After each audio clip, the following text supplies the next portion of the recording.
తీసుకుపోయి పిట్టల్ని బెదిరియడానికి బాయికాడ కట్టేయాలి. అవునా? మనం వేసిన పంట మొక్కజొన్నను అదో ఇదో ఉంటే పిట్టలు వాళ్ళకుంటే బెదిరియడానికి ఆడ అడ్డం కట్టేది. ఇవాళ మా అక్కలు ఇందిరమ్మ చీరిస్తే పాలపిట్టలాగా కట్టుకొని వచ్చారు. చీర అంటే గిట్లుండాలి. తమ్ముడు సారె పెడితే ఆ చీర కట్టుకొని అక్కలందరూ ఇవాళ ఆశీర్వదించడానికి వచ్చిండ్రు. నేను ఒక్కటే మాట చెప్పదలుచుకున్న, సవాలు విసిరదలుచుకున్నా. మేం రేషన్ కార్డులు ఇచ్చినోళ్ళు, మేం సన్నబియ్యం ఇచ్చినోళ్ళు, మా అక్కలు ఇవాళ ఆర్టీసీ బస్సులో రాష్ట్రమంతా ఉచితంగా ప్రయాణం చేస్తున్నారు. 2 ఏళ్లలో 9,000 కోట్ల రూపాయలు ఆర్టీసీలో ఉచిత బస్సుకి ఇవాళ ఖర్చు పెట్టినాం. యానాడు అమ్మగారింటికి పోవాలన్నా, అమ్మవారిని దర్శించుకోవాలన్నా, అనంత పద్మనాభ స్వామి దగ్గరకు పోవాలంటే కూడా ఇంటి ఆయన దగ్గర చేయి జాపాలి. ఆయన దసరాకు అడిగితే ఉగాది గోదుపో అంటే కడుపులో బాధతోని దుఃఖం పెట్టుకొని సరే ఇక మన పరిస్థితి బాగాలేదు సర్దుకోవాలని ఇవాళ ఇంటి ఆయన బాయికాడుకోతే ఈ లోపల అమ్మగారిని పోయి చూసి అమ్మ ఎట్లుందో చూసుకొని మళ్ళీ వెనకకు వస్తున్నారు మా అక్కలు. ఆడ మా అక్కను అవుతుంది నిజమే అని. నిజమా కాదా అక్క? సెలవులు వస్తే పిల్లల్ని తీసుకొని గుడికి పోతున్నాం. అవునా? బడికాడు ఇడిచిపెట్టాలంటే బస్సులో పోతున్నాం. ఎప్పుడన్నా ఎవరైనా రూపాయి అడిగినరా? పథకం మొదలుపెట్టినాడే నన్ను కొంతమంది మా ఆడబిడ్డలు అడిగినారు, అయ్యా మరి మమ్మల్ని బస్ కిరాయి అడిగితే ఏం చేయాలని. ఏం లేదక్క, నా ఫోటో జేబులో పెట్టుకొని మా తమ్ముడు పట్నంలో ఉంటాడు, పోయి కిరాయి పైసలు తెచ్చుకోపోండి అని చూపియమని చెప్పిన. 2 ఏళ్లలో ఎప్పుడన్నా ఎవరైనా రూపాయి అడిగినరా అక్క?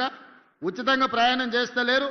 బస్సులో ఉచిత ప్రయాణమే కాదు, ఇవాళ మా ఆడబిడ్డలకు 1000 బస్సులు కొనిచ్చి ఆర్టీసీకే కిరాయి పెడితే నెలకు 70,000 రూపాయల ఆదాయం ప్రతి బస్సు మీద ఇవాళ మా ఆడబిడ్డలకు వస్తున్నాయి.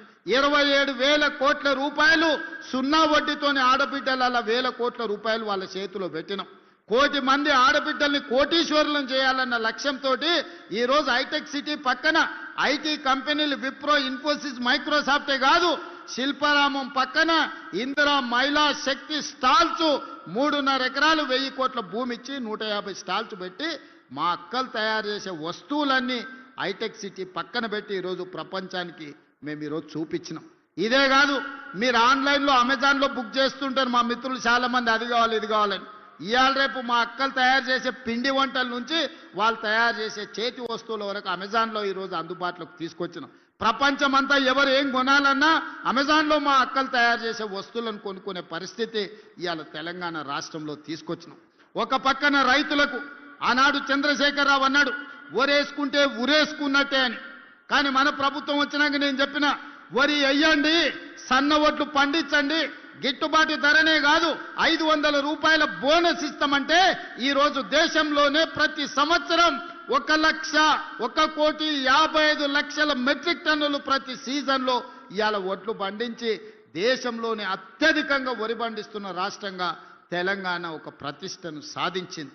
500 రూపాయల బోనస్ ఇచ్చి ఇవాళ ఒట్లు కొంటున్నాం.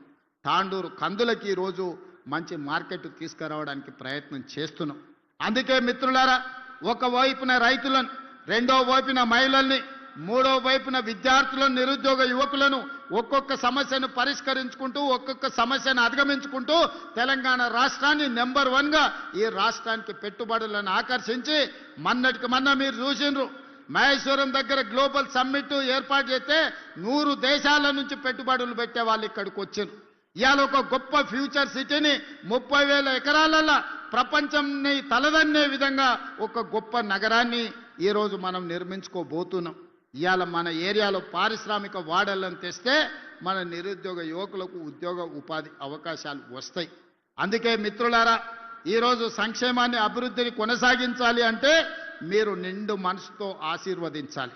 ఈరోజు చిన్నదో పెద్దదో తప్పిదం జరిగితే అది మళ్ళా సరిదిద్దుకోలేంది. పాముకు పాలు పోసినట్టే బీఆర్ఎస్కి ఓటు వేస్తే, ఎందుకంటే కడుపు నిండా విషమే. ఎప్పుడైనా హరీశ్వరరావును చూడండి, నాగుపామును చూడండి ఎట్లుంటుందో, ఆయన నాలుకతో సహా ఎట్లుంటాడో ఒక్కసారి ఊహించుకోండి. కడుపు నిండా విషమే.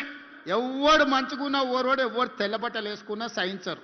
అందరూ దివాలా తీసి ఉండాలి, మొత్తం పిచ్చమెత్తుకొని బతకాలని కడుపు నిండా విషం పెట్టుకొని తిరుగుతున్నారు. కాబట్టి ఈ పాములకు మీరు ఓటేస్తారంటే పాముకు పాలు పోసినట్టే.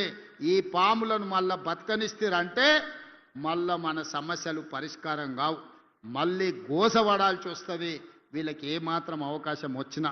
అందుకే మిత్రులారా, మన పార్లమెంట్లో రంజిత్ రెడ్డి గెలిచి ఉంటే ఢిల్లీలో మనకి ఇంకా బలం పెరిగుండేది. ఇవాళ డాక్టర్ రంజిత్ రెడ్డి ఈ ప్రాంత అభివృద్ధిలో ప్రభుత్వం వైపు నుంచి